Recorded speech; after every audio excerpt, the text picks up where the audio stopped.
ओम सहना भवतु सहनौ भुनक्तु सह वीर्यं करवावहै तेजस्विनावधीतमस्तु मा विद्विषावहै।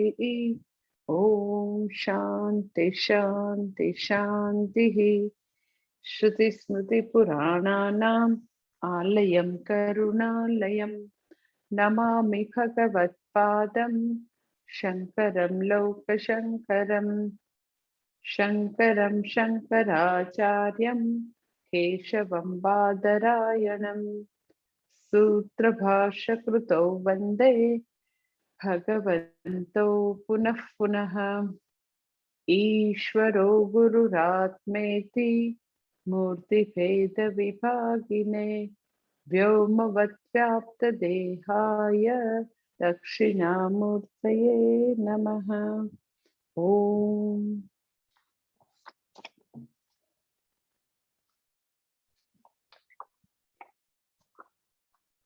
सर्ववेदांत सिद्धांत गोचरं तमगोचरं गोविंदं परमानंदं सद्गुरुं प्रणतोऽस्म्यहम्। विवेक चूडामणि श्लोक नंबर 36। यो विजानाति सकलं जाग्रत् स्वप्न सुषुप्तिषु बुद्धि तद्वृत्ति सद्भावम् अभावमहमित्ययम्। कैसे? जो जागृत स्वप्न सुषुप्तिषु बुद्धि तद्वृत्ति सद्भावम् अभावम् सकलम अहम इति विजानाति अयम। आत्म स्वरूपનું હજી અહીંયા આગળ પાછું વર્ણન કરે છે આ 36મા શ્લોકમાં પણ કે આ આત્મા જે છે એ જાગૃત સ્વપ્ન સુષુપ્તિ સુબુદ્ધિ તદ્વૃત્તિ કે આ ત્રણે ત્રણ અવસ્થા જાગૃત સ્વપ્ન અને સુષુપ્તિની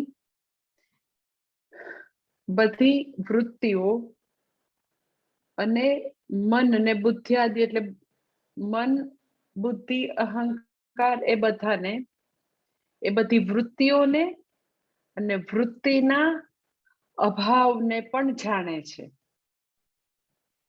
અને એ બધું જ તો કે છે અહમ ઇતિ વિજાનાતિ અયમ, એ બધું જ હું છું એ રૂપે જાણે છે. આખું ટ્રાન્સલેશન એવી રીતે થશે કે આ આત્મા જે છે એ જાગ્રત સ્વપ્ન અને સુષુપ્તિ અવસ્થાઓમાં મન અને એની બધી વૃત્તિઓ તથા વૃત્તિ ન હોય ત્યારે વૃત્તિના અભાવને જાણે છે અને બધું હું છે હું રૂપે એ બધાને જાણે છે. એટલે હજી આત્મતત્વનું વર્ણન અહીંયા આગળ હજી ચાલુ જ છે. હજી અમુક શ્લોકોમાં આત્મતત્વનું વર્ણન ચાલુ જ રહેશે. શું કે છે તો કે આત્મા જે છે એ ત્રણેય અવસ્થાઓ અને અવસ્થાની બધા વિવિધ અનુભવોને પ્રકાશિત કરનાર છે. હુંથી એ બધી વસ્તુઓ છે, આત્માથી એ બધી વસ્તુ છે. જાગ્રત અવસ્થામાં વિવિધ લાગણીઓ છે. જાગ્રત અવસ્થામાં તો કે મન એકદમ જ એક્ટિવ હોય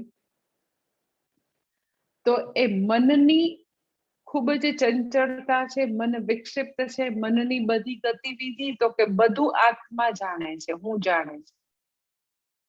હું એને સત્તા સ્ફૂર્તિ આપું છું, હું એને હોવાપણું આપું છું એ બધી વૃત્તિઓને. આપણને એવું થાય કે ફરી ફરીને હજી બધી ત્રણેય અવસ્થાનું વર્ણન શા માટે કરે છે? પણ તમે જો કે હવે એ મનને અનુલક્ષીને વર્ણન વધારે કરશે. જાગ્રત અવસ્થાની વાત કરે તો જાગ્રત અવસ્થામાં તમે જો કે બુદ્ધિયાદિ યો જાગ્રત સ્વપ્ન સુષુપ્તિષુ બુદ્ધિ તદ્વૃત્તિ સદ્ભાવમ અભાવમ સકલમ વિજાનાતિ. સૌથી વધારે આપણું તાદાત્મ્ય ક્યાંય હોય તો આપણી બધી વૃત્તિઓ સાથે છે. જે કાંઈ અંદર વિચારો છે, જે કાંઈ અંદર ચાલી રહ્યું છે ઇમોશનલ લેવલે, એની સાથે ખૂબ જ તાદાત્મ્ય છે. એટલે એટલું બધું તાદાત્મ્ય છે કે એ બધી વૃત્તિ, એ બધા અંદર ચાલી રહ્યા વિચારો, એ બધા લોકો સાથે જ્યારે આપણે ઇન્ટરેક્શન કરીએ તો જે અનુભવો થાય તો એ બધી વસ્તુઓ સાથે એટલું બધું આઈડેન્ટિફિકેશન છે કે આપણે એનાથી જુદા નથી રહી શકતા. એટલે એ વૃત્તિઓ એ જ હું છું એવા પ્રકારની લાઈફ છે. એટલે અત્યારે હવે આત્માનું વર્ણન આવી રીતે કરે છે કે વૃત્તિ છે પણ હું છું. એટલે કે છે કે જાગ્રત અવસ્થામાં મનની એ બધી ચંચળતા, વિચારો, મનની અંદર અચાનક બધી ભૂતકાળની સ્મૃતિઓ આવે, ભૂતકાળની દુઃખદ વૃત્તિઓ આવે. મનુષ્ય પોતાનું જીવન વર્તમાનમાં ઓછું અને ભૂત અને ભવિષ્યમાં વધારે જીવતા હોય. એટલે ભૂતકાળના જે કાંઈ ડંખ છે, દુઃખ છે, એ બધી સ્મૃતિઓ બહુ ગાઢ રૂપે છપાયેલી હોય. એટલે તમે જો કે લોકો જેવો કંઈક દુઃખદ અનુભવ થાય અત્યારે વર્તમાનમાં, તો તમે જો કે એટલું ઝડપથી એનું કનેક્શન એવા જ પ્રકારની ભૂતકાળની દુઃખદ સ્મૃતિ સાથે તરત થઈ જશે. એ એટલી સરસ પ્રેક્ટિસ છે કે એક તો આપણે એનું વર્તમાનની વસ્તુઓને વર્તમાન પૂરતી રાખીએ, ન પાસ્ટ કે ન ફ્યુચર, કોઈને કઈ એમાં કનેક્ટ ન કરીએ, તો તમે જુઓ કે જે બી વસ્તુ અત્યારે આવેલી હોય એ ઓબ્જેક્ટિવલી તમે જુઓ તો એવી હેન્ડલ કરવી એવી અઘરી નથી હોતી. જ્યારે બી વ્યક્તિને પોતાની નજીકની વ્યક્તિઓથી દુઃખ થતું હોય તો તમે એક્ઝેક્ટલી એ વખતે વર્તમાનમાં થયેલી દુઃખની માત્રા જોવો અને આપણું મન એ ભૂતકાળની સ્મૃતિઓને પછી એની અંદર એડ કરશે કે હા, મારી સાથે હંમેશા આવું જ થાય છે, હંમેશા આવી તકલીફ જ હોય. એ વ્યક્તિ ક્યારેય સમજી જ નથી, પહેલા બી એને આવું જ કર્યું હતું. એટલે ખાલી માઇન્યુટલી તમે મનની વૃત્તિઓને જોવો ને કે એને આવું લંપ કરી દેવાની એમ જ આદત છે, તો એ વૃત્તિઓ, ભૂતકાળની વૃત્તિઓ જે છે એ વૃત્તિ હું નથી.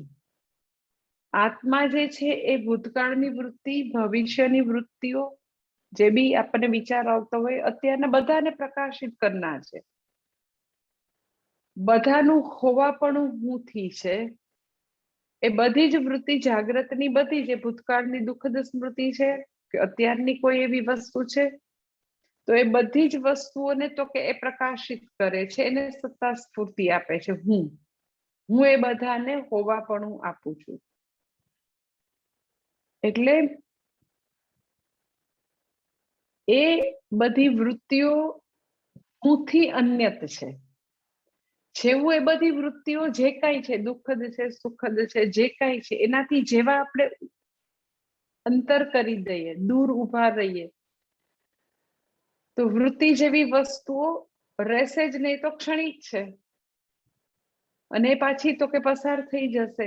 એ ક્ષણિક જે છે, એટલી વાર મોમેન્ટરીલી, એને બી હું સત્તા સ્ફૂર્તિ આપું છું. એટલે કે છે અહીંયા કે આ આત્મ તત્વ કે હું જાગ્રત, સ્વપ્ન અને સુષુપ્તિના બધા જ અનુભવોને હું પ્રકાશિત કરું છું. બધી જ વૃત્તિઓને હું જોઉં છું, હું જ્ઞાતા છું, હું દ્રષ્ટા છું, હું સાક્ષી છું. સ્વપ્નમાં પણ એવી વિવિધ વૃત્તિઓ છે.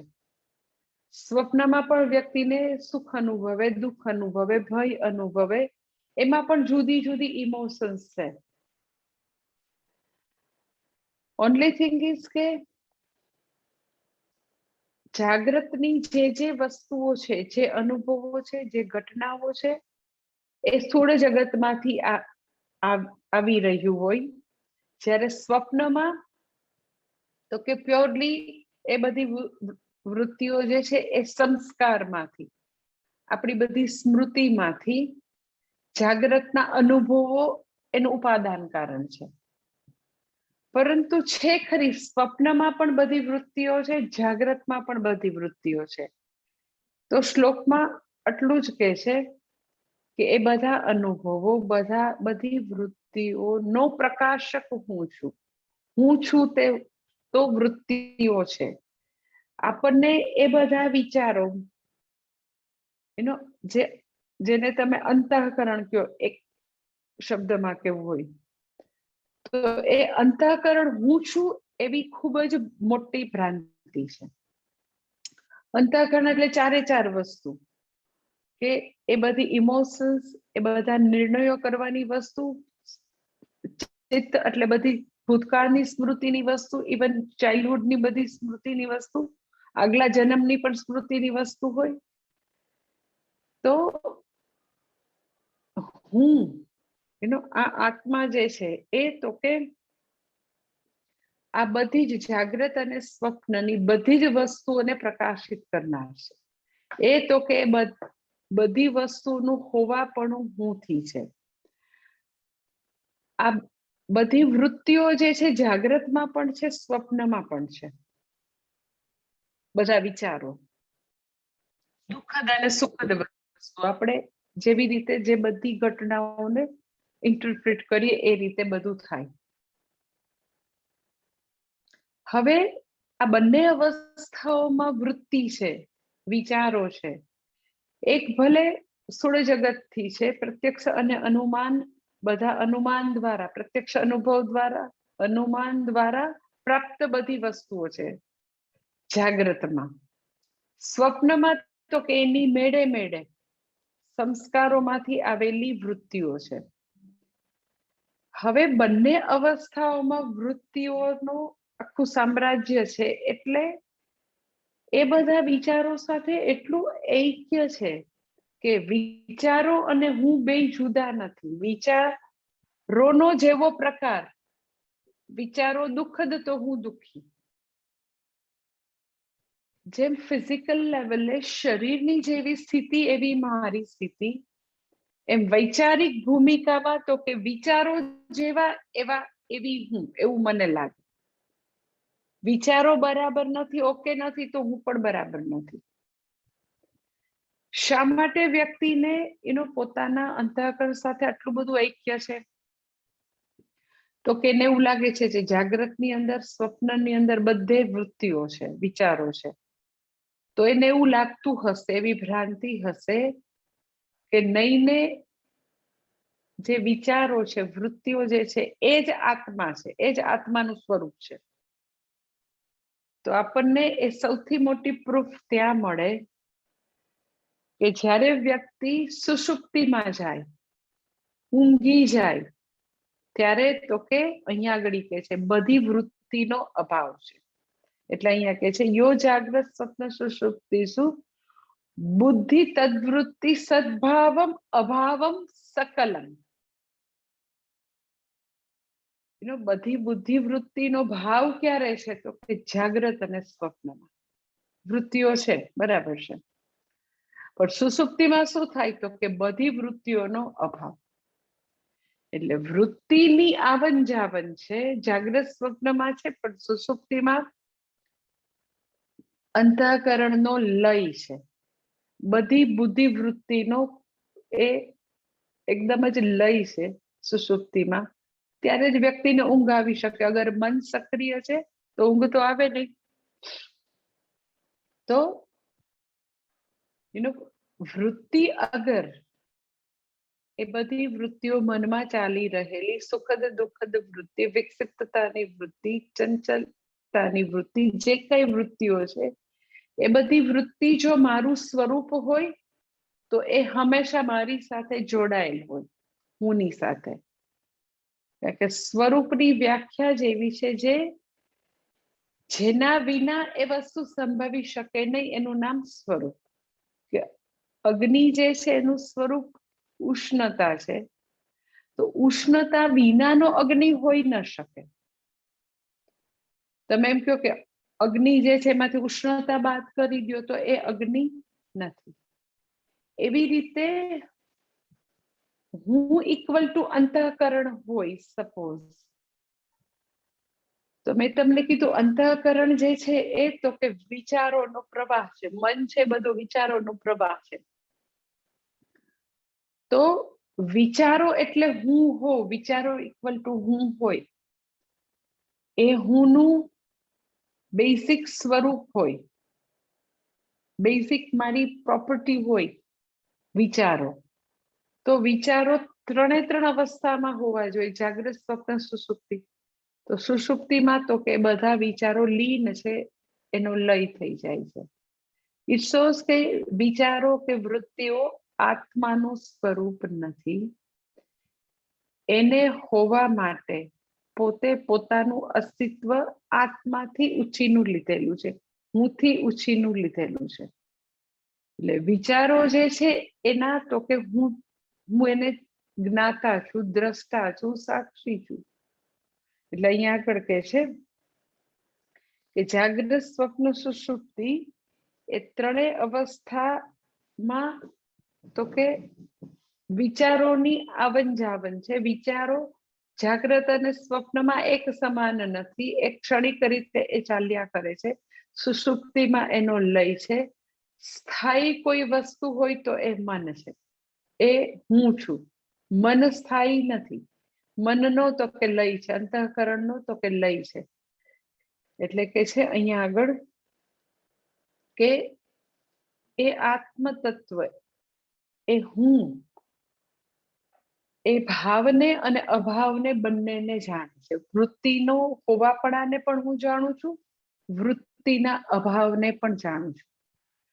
સુષુપ્તિમાં કોઈ પણ પ્રકારની વૃત્તિ નથી, વિચારો નથી, એ પણ એ અભાવને પણ જાણનાર જાગતો બેઠો છે.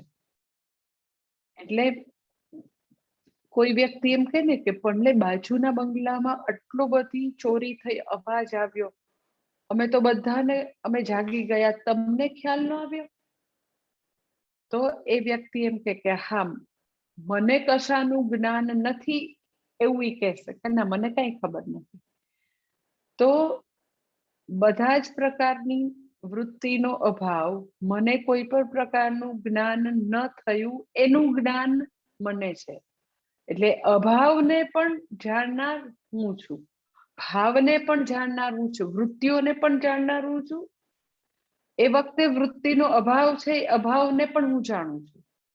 એટલે એ વખતે હુંનો લય નથી, અંતઃકરણનો લય છે. હુંનો લય નથી થઈ જતો. હુંનો જો લય થઈ જાય, આત્માનો લય થઈ જાય, તો એ કે છે કોણ કે મને કઈ ખબર ન પડી, મને તો બહુ ઘસઘસાટ ઊંઘ આવી ગઈ, ખૂબ જ મને સારી ઊંઘ આવી, એકદમ સાઉન્ડ સ્લીપ, મને ડિસ્ટર્બ સ્લીપ આવી. તો એ બધું હુંને ખબર છે. એટલે ભાવ અને અભાવ બંનેનો આત્મા જ્ઞાતા છે. એટલે કે છે ત્રણેય અવસ્થામાં આવી રીતે ત્રણેય અવસ્થાના અનુભવોને આત્મા અર્થાત હું પ્રકાશિત કરું છું. ખાલી ફરક એટલો છે કે જાગ્રત અને સ્વપ્નમાં તો કે એ સ્થૂલ જગતના પ્રત્યક્ષ અનુમાન દ્વારા જે બધા પદાર્થોના સંપર્કમાં આવે એને જાણે છે. સ્વપ્નમાં તો કે સ્વનિર્મિત, વ્યક્તિએ નિર્મિત વસ્તુઓનું સૂક્ષ્મ શરીર દ્વારા એ બધાને એ જાણે છે. એટલે જાગ્રતમાં ઈશ્વર નિર્મિત જગતમાં વ્યાપાર એનો ચાલતો હોય, આમાં તો કે સ્વરચિત જગતમાં એનું નિર્માણ ચાલતું હોય. બંનેમાં બુદ્ધિ વૃત્તિ છે, અને બંને બુદ્ધિ વૃત્તિ જાગ્રત સ્વપ્નની બુદ્ધિ વૃત્તિનો પણ સાક્ષી સુષુપ્તિમાં બુદ્ધિવૃત્તિના અભાવનો પણ સાક્ષી. અને એ તો કે હું છું, એ આત્માનું સ્વરૂપ છે. આત્મામાં ક્યારેય એ કઈ વૃત્તિ નથી. એટલે વૃત્તિ જે છે હું છું, હું કદી વૃત્તિ નથી. વૃત્તિ હું છું એટલે શું? વિચારો હું છું એટલે શું? તો કે વિચારોને આપણે જેવી રીતે દુનિયાના પદાર્થોને જોઈએ એમ તો કે સાક્ષી રૂપે વિચારો મને દેખાય છે. તો વિચારોનું હોવા પણ હુંથી છે. એટલે એ બુદ્ધિવૃત્તિ જે છે એના તો કે આપણે સાક્ષી છીએ. વિચારો છે એના પણ, અને વિચારો સુષુપ્તિમાં નથી. વિચારો જે છે એનો પ્રકાર જે કઈ હોય તો એ પણ મને દેખાય કે મને યાદ રહે છે, મને યાદ નથી રહેતું, મારું મન વિક્ષિપ્ત છે, મને ઇરિટેશન થાય છે, મને અત્યારે ગુસ્સો આવે છે. તો એ બધા જ પ્રકારની બુદ્ધિવૃત્તિ જે છે, એ બુદ્ધિવૃત્તિ જે છે એનું પોતાનું કોઈ અસ્તિત્વ નથી. એનું પોતાનું હોવા પણ એને હુંથી ઉછીનું લીધેલું છે. એટલે જેવું તમે વૃત્તિથી દૂર ઉભા રહ્યો એટલે વૃત્તિ જે છે એ રહેશે જ નહીં. એટલે ત્રણેય અવસ્થાની બંને અવસ્થાની વૃત્તિઓ, સુષુપ્તિની વૃત્તિનો અભાવની નો જ્ઞાતા તો કે હું છું. અને હજી આગળ આત્મતત્વનું 37મા શ્લોકમાં હજી વર્ણન ચાલુ રાખે છે. કે છે યહ પશ્યતિ સ્વયં સર્વં યમ ન પશ્યતિ કશ્ચન યસ્ચેતયતિ બુદ્ધ્યાદિ ન તદ્યચ્ચેતયત્યયમ. કે છે કે યહ સ્વયં સર્વં પશ્યતિ. આ આત્મતત્વ કેવું છે? તો કે યહ સ્વયં સર્વં પશ્યતિ યમ કશ્ચન ન પશ્યતિ યહ બુદ્ધ્યાદિ ચેતયતિ યમ તદ ન ચેતયતિ અયમ.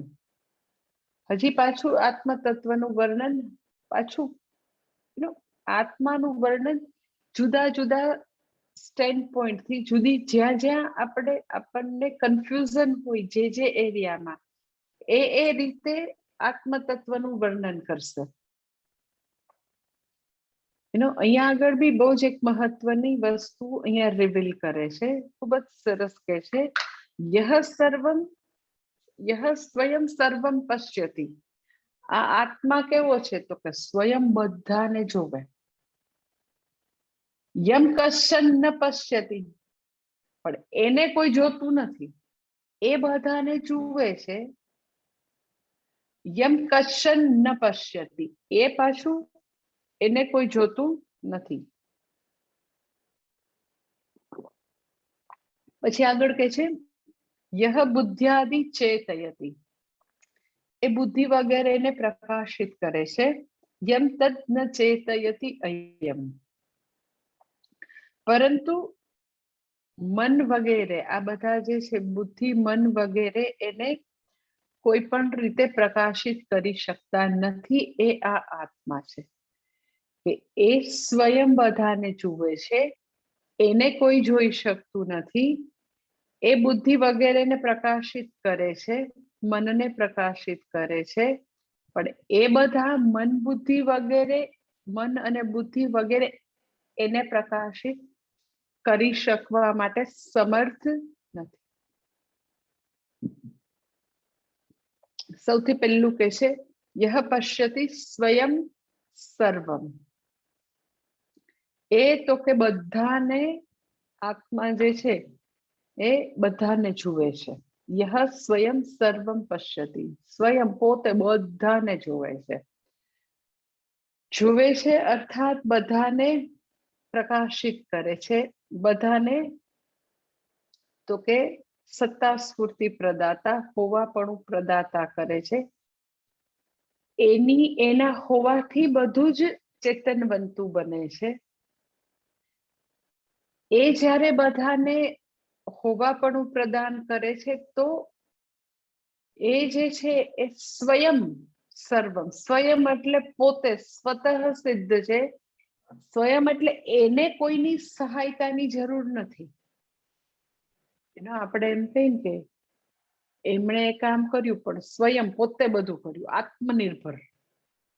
સ્વયં શબ્દથી એવું કહેવા માંગે છે કે એ જ્યારે સમગ્ર જગતને લાઇટ્સ અપ કરે છે, પ્રકાશિત કરે છે, સત્તા સ્ફૂર્તિ પ્રદાતા તરીકે એ છે, તો એને કોઈની સહાયતાની જરૂર નથી.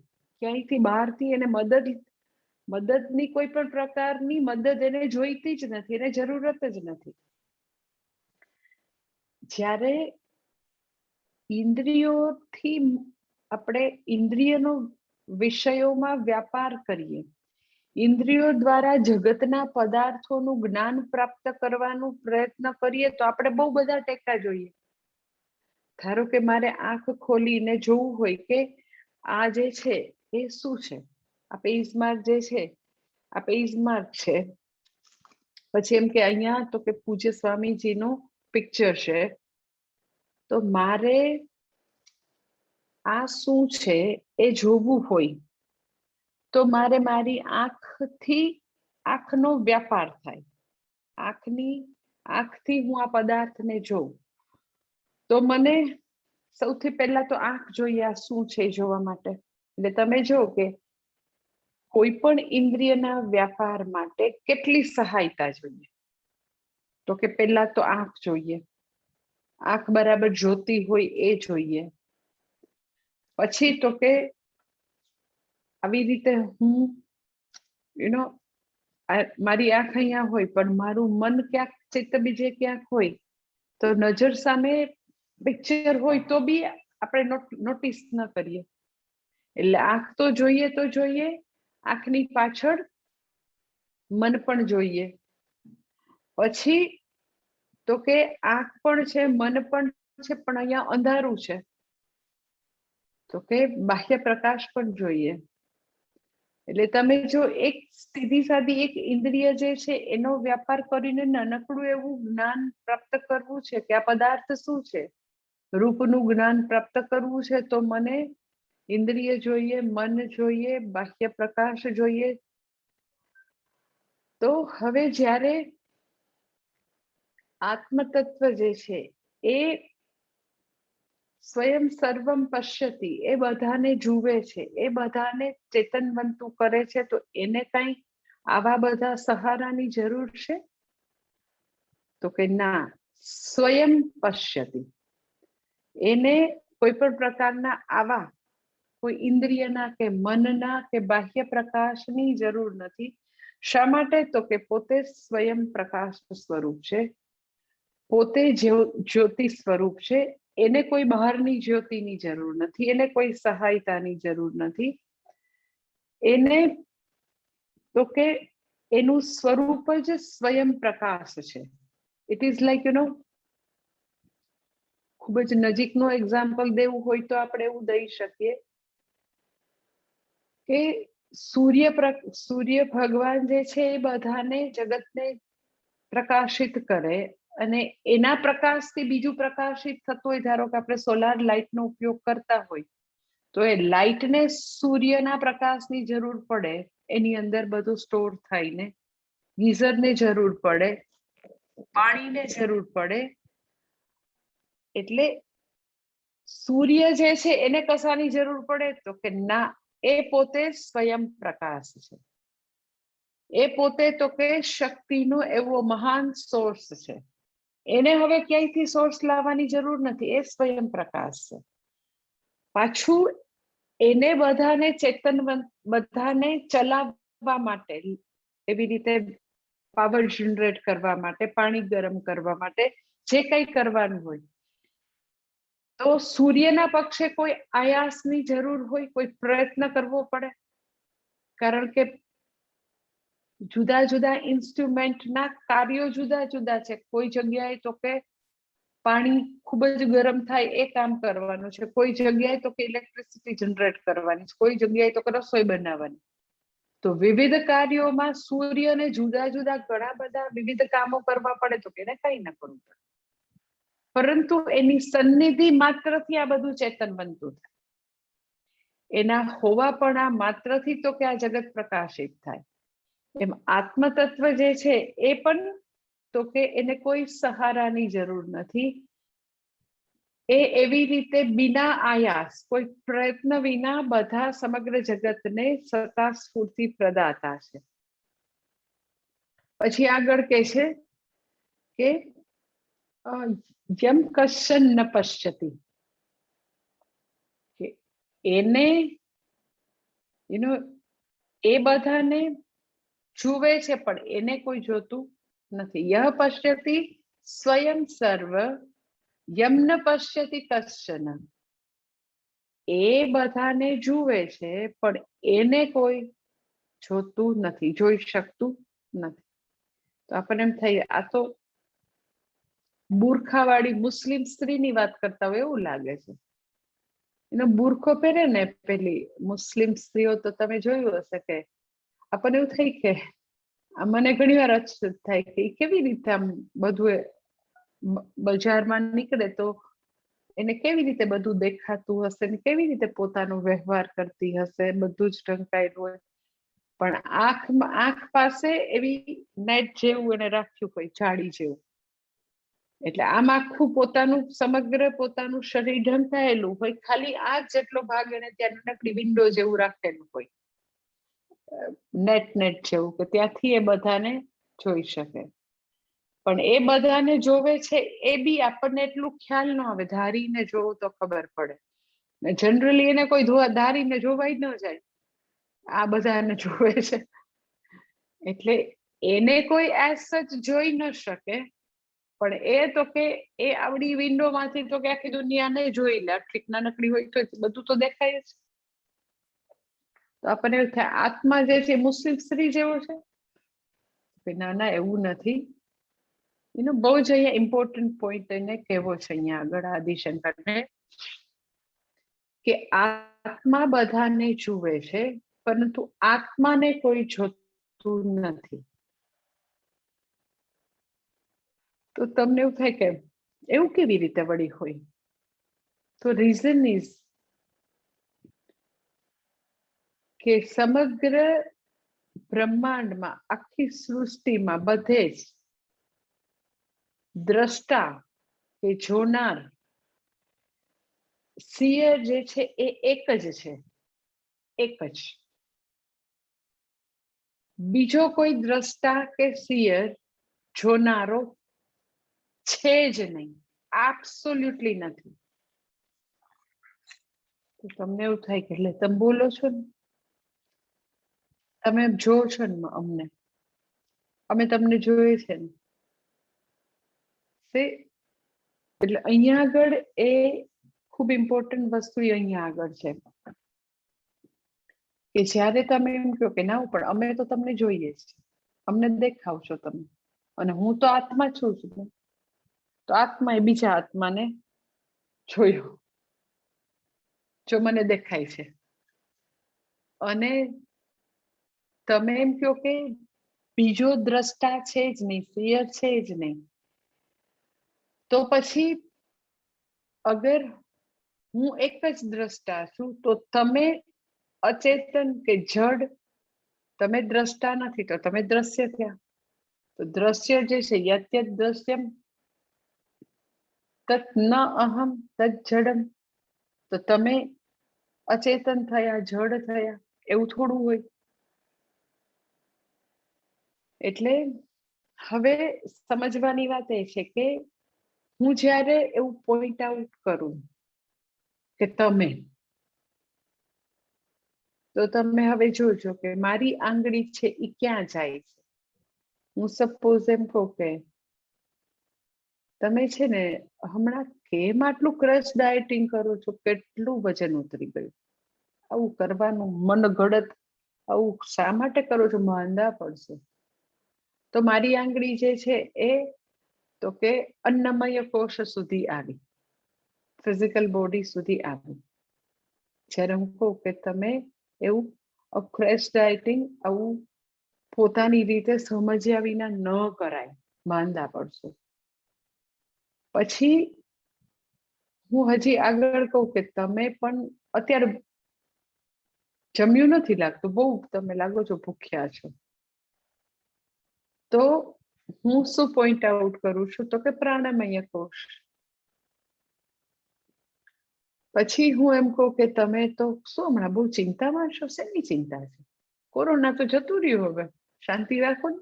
આટલું બધું કઈ કોરોના માટે આટલી બધી ચિંતા કરવાની જરૂર નથી, ખાલી સાવધાની રાખવાની જરૂર છે.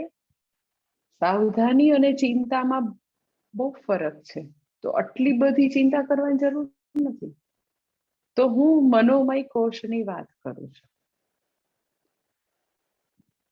એટલે પેલી વ્યક્તિ પણ માતાજી તમને ખબર, પણ મેં આ કર્યું, હું તો આવો છું, મારે આ કરવું હતું પણ મારાથી ન થઈ શક્યું, તો વિજ્ઞાનમય કોષ છે. એટલે તમે જો મારી આંગળી હું પોઈન્ટ આઉટ કરું છું કે તમે તમે તમે, તો તમે દ્વારા ખાલી ને ખાલી એ પંચકોષ, એ કાર્યકારણ સંઘાતની વાત થઈ રહી છે. તમે એવું કે પણ અરે તમે બોલો છો તો તમે જડ થોડા હો, ઇન્સિન્સિયર થોડા કેવા હો. તમે બોલો છો, તમે એક જ સિયર, એક જ આખા બ્રહ્માંડમાં એક જ દ્રષ્ટા છે એવું તમે કહો છો, તો તમે બોલો છો એનું શું પછી? તો જ્યારે તમે મને એમ કહો કે બોલનાર એટલે કે વક્તા કે ગુરુ, તો તમે જો કે હું જે બોલું છું તો I am very much aware about what I am talking.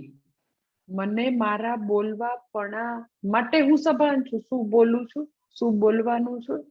તો મને મારું બોલવાનું મને દેખાય છે, મને ખ્યાલ છે કે શું છે. તો વક્તાપણું જે છે એ પણ તો કે કાર્યકારણ સંઘાતના લેવલે છે, વાણીનો ઇન્દ્રિયનો વ્યાપાર છે. એટલે તમે આના વિશે જેટલું મનન નિધિધ્યાસન કરશો તો ઇટ ઇઝ રિયલી અસીમ વસ્તુ છે, તમે માપી ન શકો એવી વસ્તુ છે.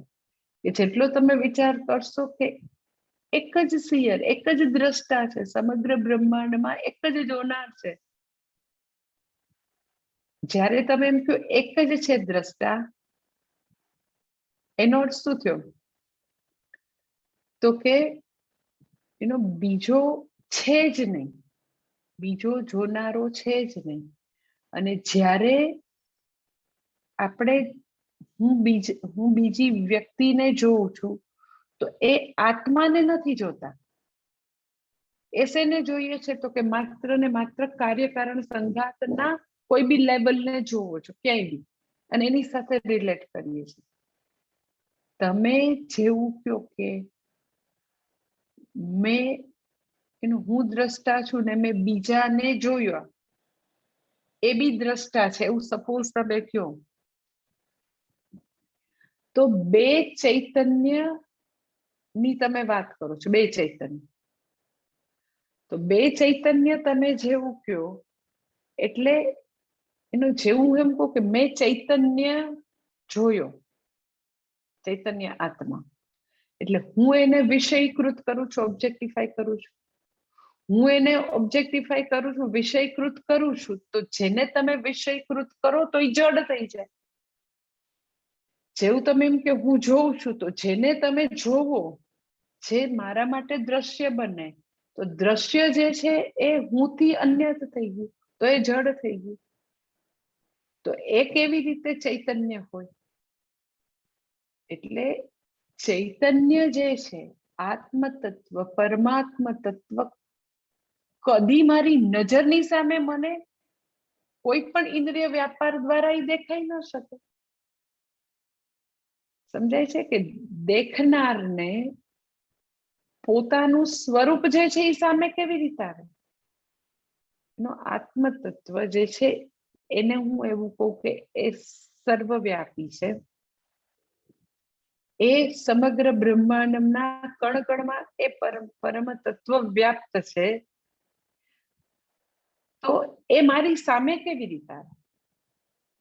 જો જેવું તમે એમ કે મારી સામે આવે છે એટલે આ એક સ્થાન એવું થઈ ગયું કે ત્યાં ઈ નથી, તો ત્યાં ઈ ન હોય તો એને તમે સર્વવ્યાપી ક્યાંથી કહો? એને ચૈતન્ય ક્યાંથી કહો? એટલે સમજાય છે કે જોનાર એક જ છે, દ્રષ્ટા એક જ છે, સિયર એક જ છે. એના સિવાય કોઈ સિયર હોય જ ન શકે. જેવું તમે એમ કહો કે ભગવાન ત્યાં બેઠો છે, એ લોકમાં બેઠો છે, એટલે ભગવાન શું થઈ ગયો? તો કે એક લોકમાં બેઠો છે અને હું એને ત્યાં જઈને, હું અથવા તો કોઈ બી વ્યક્તિ સ્વર્ગમાં જઈને કે વૈકુંઠમાં જઈને કે ગોલોકમાં જઈને કે શિવલોકમાં જઈને હું એને જોઉં છું. હું ભગવાનને મારી આંખથી જોઉં છું. તો એ મારા માટે શું થઈ ગયું? દ્રશ્ય. મારી આંખથી હું એને વિષયકૃત કરું છું. એટલે ભગવાન જે છે એને હું વિષયકૃત કરું છું. તો ભગવાન જેને જેને તમે વિષયકૃત કરી શકો એ વસ્તુ જડ હોય. તમે એમ કહો કે મેં મારી આંખથી છે ને પછી તો જો આ માણસને જોયા, તો મેં તમને એટલે કીધું કે તમે જોયું જ્યારે કયો તો તમે શેને જોવો છો? આઈધર શરીર, મન, બુદ્ધિ, ઇન્દ્રિય, પ્રાણ એને જોવો છો. આત્મા એ કઈ સામે, મારી સામે એ મને દેખાય એવું નથી બનવાનું, કારણ કે એ બ્રહ્માંડના કણકણમાં વ્યાપ્ત છે. તો એ કેવી રીતે સામે આવીને મને દેખાય? એટલે બહુ જ એકદમ આપણા મનથી એટલું બધું માપી ન શકે એવડી મોટી વસ્તુ છે. આટલું જ વાક્ય ઉપર તમે મનન કરો કે એક જ દ્રષ્ટા, સિયર એક જ છે. એનાથી બીજો કોઈ દ્રષ્ટા કદી હોઈ ન શકે. એટલે એ બધાને જુએ છે, એને કોઈ જોતું નથી. એટલે શું? તો કે એને કોઈ જોઈ શકે એવી કોઈ વસ્તુ છે જ નહીં. મન અને બુદ્ધિમાં, ઇન્દ્રિયોમાં એવું સામર્થ્ય જ નથી કે એને જોઈ શકે. આપણી પાસે વિષયકૃત કરવા માટે જે કઈ વસ્તુ આપેલી છે, મન, બુદ્ધિ, ઇન્દ્રિયો જે કઈ છે, એ બધાનું હોવાપણું આને કારણે છે, આત્માને કારણે. આંખપણું હુંને કારણે છે. મનનું મનપણું આત્માને કારણે છે. તો એ લોકો કેવી રીતે આત્માને જોઈ શકે? એટલે આત્મા બધાને જોઈ શકે મીન્સ આત્મા બધાને હોવાપણું પ્રકાશિત કરે છે, સત્તા સ્ફૂર્તિ પ્રદાતા છે. એ આત્માથી જેનું હોવાપણું હોય એ ડિપેન્ડન્ટ જે છે એ બધા આત્માને કેવી રીતે જોઈ શકે? એટલે આત્મા બધાને જોવે છે, અર્થાત આત્મા બધાનું અધિષ્ઠાન છે. આત્મા બધાને સત્તા સ્ફૂર્તિ પ્રદાતા છે. એ જેને જેને સત્તા સ્ફૂર્તિ પ્રદાતા છે એ બધા ની પહોંચ નથી કે આત્માને જોઈ શકે. તમે એમ કહો આત્માને જોયો એટલે શું? પણ હું જોઉં છું આત્માને, પણ કોણ જોવે છે? આંખની તાકાત છે કે જોઈ શકે? યતો વાચો નિવર્તન્તે અપ્રાપ્ય મનસા સહજે. તૈતરીયના બધા મંત્ર છે. તો યતો વાચો નિવર્તન્તે અપ્રાપ્ય મનસા સહ, કે જ્યાંથી વાણી અને મન પાછા વળે છે એને પ્રાપ્ત કર્યા વિના. કારણ કે એ બધી વસ્તુ જે છે એ બધી જડ છે. શરીર, મન, બુદ્ધિ સમગ્ર કાર્યકરણ સંગાત જડ છે. આત્મા એને હોવાપણું પ્રદાન કરે છે. તો આત્માને કેવી રીતે પ્રકાશિત કરી શકે એક વસ્તુ? અને એને એ લોકોએ પ્રકાશિત કરવાની જરૂર નથી, કારણ કે સ્વયં પ્રકાશ છે. એની તાકાત બી નથી, કારણ કે આંખનું આંખપણું હુંને કારણે છે. હું નથી તો આંખનું આંખપણું નથી, મનનું મનપણું નથી. એ બધું જડ છે, બધું દ્રશ્ય છે, એ બધું મને દેખાય છે. આપણે ઘણા વખતથી એ વસ્તુ આમાં ચાલી રહી છે કે મને શરીર, મનની વૃત્તિ, બધી અવસ્થાઓ, બધા પંચકોશ, બધાની બધી અવસ્થાઓને આઈધર પ્રત્યક્ષ રીતે આપણે જોઈ શકીએ છીએ ઓર સાક્ષી પ્રત્યેથી મને બધું દેખાય છે. તો હું એ બધાને ચેતનવંતું કરું છું, હું એને સત્તા સ્ફૂર્તિ પ્રદાતા છું. તો એને હું કેવી રીતે જોઉં? એટલે હું આત્માને જોઈ જ ન શકું. એટલે દ્રષ્ટા એક જ છે અને ધેટ ઇઝ આત્મા, હું. આ બધી ઇન્દ્રિયો કદી દ્રષ્ટા બની જ ન શકે, એ કઈ કોઈને જોઈ ન શકે. આત્મા બધાને જરૂર જોઈ શકે, કારણ કે અધિષ્ઠાન છે, સત્તા સ્ફૂર્તિ પ્રદાતા છે, એ બધાને અસ્તિત્વ પ્રદાતા છે. પરંતુ એ બધાની તાકાત નથી. અને need not also કે જે સ્વયં પ્રકાશ છે એને પ્રકાશિત કરવાની ક્યાં જરૂર છે? જે ખુદ બધાને અસ્તિત્વ પ્રદાન કરે એને કોઈ આપવાની ક્યાં જરૂર છે? એટલે ય બુદ્ધ્યાદિ ચેતયતિ, એ બુદ્ધિ વગેરેને પ્રકાશિત કરે છે. યમ તદ ન ચેતયતિ અયમ, એ મન બુદ્ધિ બધાને તો કે પ્રકાશિત કરે છે, એને કોઈ પ્રકાશિત કરી શકે નહીં, કારણ કે એ તો કે સ્વયં પ્રકાશ હતે, એ સેલ્ફ એવિડન્ટ છે, સેલ્ફ રિવીલિંગ છે, એને કોઈ પ્રકાશિત કરવાની જરૂરત જ નથી. એટલે યહ ચેતયતિ બુદ્ધ્યાદિ, મન બુદ્ધિ વગેરેને ચેતયતિ એટલે એને પ્રકાશિત કરે છે. એને એ મન બુદ્ધિ વગેરે પોતાના કાર્ય માટે બધી રીતે આત્મા ઉપર નિર્ભર છે. આત્મા એ બધા ઉપર ક્યારેય નિર્ભર નથી. આત્મા એ બધાને જોવે છે. હું તો કે બધાને જોઉં છું, બધાનો વ્યાપાર મને દેખાય છે, પરંતુ એ બધા આત્માને જોતા નથી, કારણ કે જડ છે. એ કેવી રીતે આત્માને જોવે? આપણને એવું થાય ને કે આત્મા બધાને જોવે, એને કેમ કોઈ જોવે નહીં? પણ જોવા માટે એ પોતે દ્રષ્ટા હોવા જરૂરી છે, પોતે જ દ્રશ્ય છે. શરીર તો દ્રશ્ય છે, બુદ્ધિ પણ દ્રશ્ય છે, મન પણ દ્રશ્ય છે. તો દ્રશ્ય હોય એ તો જડ હોય, એ તો અનાત્મા હોય. એ જડ અને અનાત્માને ચેતનવંતું આત્મા કરે છે.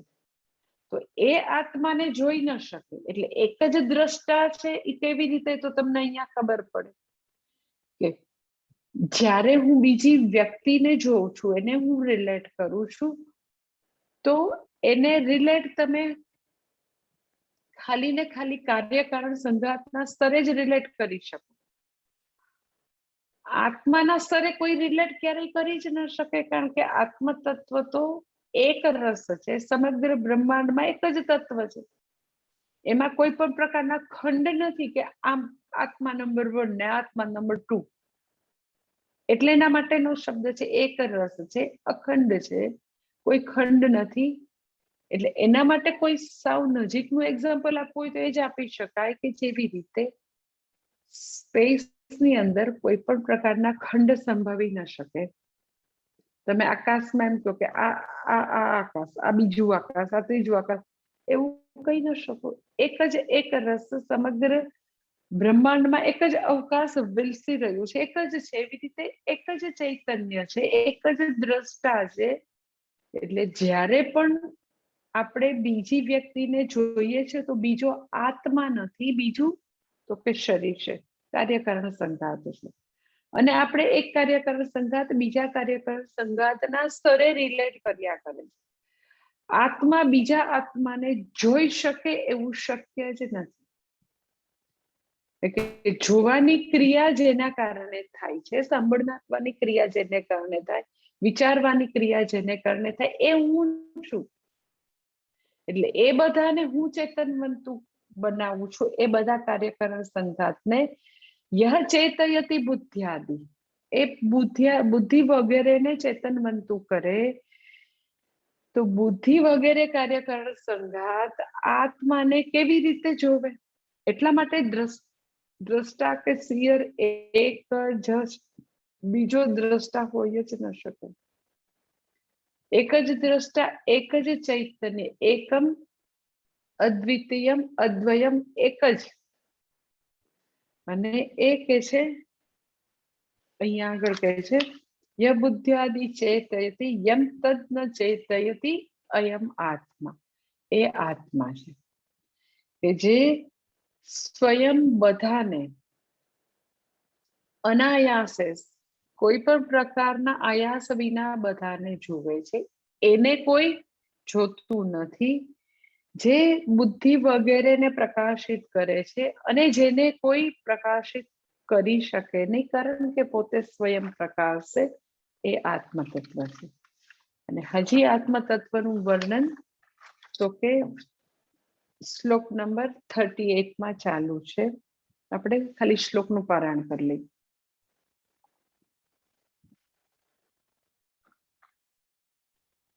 પ્રકૃતિ વિકૃતિ ભિન્ન શુદ્ધ બોધ સ્વભાવ સદસદિદમ અશેષમ ભાસયન નિર્વિશેષ વિલસતિ પરમાત્મા જાગ્રદાદિષ્વસ્થાસુ અહમહમિતિ સાક્ષાત સાક્ષી રૂપેણ બુદ્ધેઃ. કે છે પ્રકૃતિ વિકૃતિ ભિન્ન શુદ્ધ બોધ સ્વભાવ નિર્વિશેષ પરમાત્મા સદસદ ઇદમ અશેષમ ભાસયન જાગ્રદાદિષુ અવસ્થાસુ અહમ અહમ ઇતિ બુદ્ધેઃ સાક્ષી રૂપેણ સાક્ષાત વિલસતિ. આટલું સરસ, એકદમ જ ઘણું બધું હવે આત્મતત્વનું વર્ણન આપે છે શ્લોક નંબર 38 માં. પ્રકૃતિ વિકૃતિ ભિન્ન શુદ્ધ બોધ સ્વભાવ, કે એ પ્રકૃતિથી પણ ભિન્ન છે, વિકૃતિથી પણ ભિન્ન છે. પછી શુદ્ધ બુદ્ધ સ્વભાવ, એનો શુદ્ધ અને બુદ્ધ એટલે શુદ્ધ જ્ઞાન સ્વરૂપ, એવું એનો સ્વભાવ કેવો છે? તો કે આવું શુદ્ધ જ્ઞપ્તિ સ્વરૂપ એવું એનો સ્વભાવ છે. નિર્વિશેષ એટલે બધા વિશેષ રહિતનો આ પરમાત્મા છે. સદ અસદ ઇદમ અશેષમ, કે જે સદ અને અસદમાં બધે તો કે એ આ રૂપે ઓળખાય છે.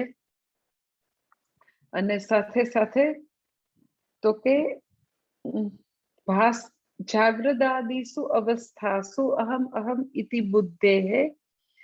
જાગ્રત સ્વપ્ન સુષુપ્ત, જાગ્રત સ્વપ્નમાં તો કે હું રૂપે ભાસમાન થાય છે, પ્રકાશિત થાય છે. અને એ સાક્ષી રૂપેણ સાક્ષાત વિલસતિ, એ સાક્ષી રૂપે સાક્ષાત આપો પ્રકાશિત થાય છે. એ સાક્ષી રૂપે ઉપલબ્ધ છે હંમેશા. લાખું ભાષાંતર એવી રીતે થશે, એ પ્રકૃતિથી ભિન્ન, વિકૃતિથી ભિન્ન, શુદ્ધ જ્ઞપ્તિ સ્વરૂપ છે. સાથે સાથે તો કે સદ રૂપમાં આ રૂપે ઓળખાય છે. જાગ્રત સ્વપ્ન અવસ્થામાં અહમ અહમ રૂપે જે હંમેશા ભાસમાન થાય છે, જે પ્રકાશિત થાય છે, જે બુદ્ધિ વૃત્તિમાં સાક્ષી રૂપે જે પ્રકાશિત થાય છે, એ આત્માનું સ્વરૂપ છે. હવે પ્રકૃતિ વિકૃતિ એ બધા શબ્દો જે છે નેક્સ્ટ સેશનમાં જોઈએ. ઓમ પૂર્ણમદ પૂર્ણમિદમ પૂર્ણાત પૂર્ણમુદચ્યતે પૂર્ણસ્ય પૂર્ણમાદાય પૂર્ણમેવાવશિષ્યતે. ઓમ શાંતિ શાંતિ શાંતિ. हरिः ओम श्री गुरुभ्यो नमः। हरिः ओम।